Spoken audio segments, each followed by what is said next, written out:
ngày này rục rục con nọp này đó là lư còng chẳng mà mùi ná này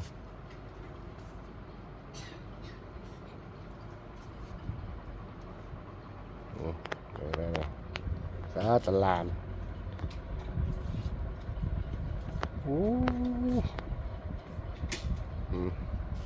mày cầm miên này này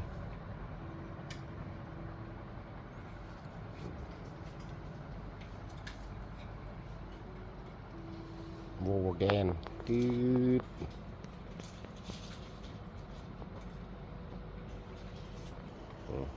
đồ ra này SK này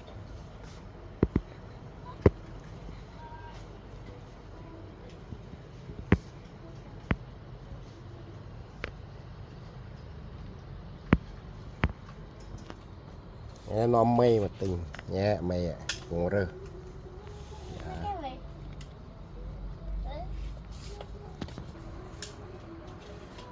ô plane đó là plane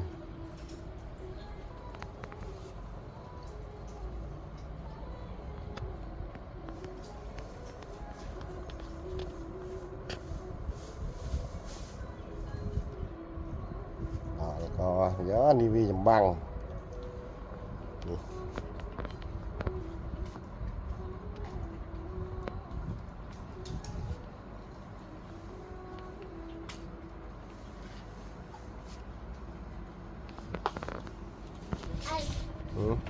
nè mà nè ôn chữ ôn chật chật có cái là cho chật mình không khăn nên nhanh chở này nhà tạm luôn thôi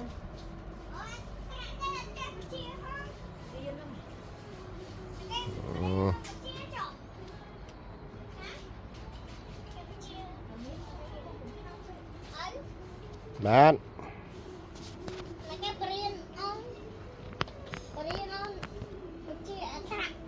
ba đây ba ngố của men vô tay tiếp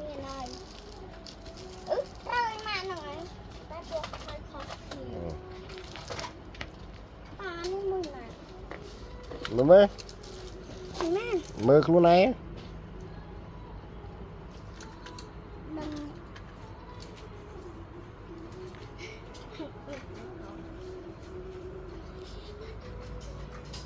mới lượt bên em mới ba em mới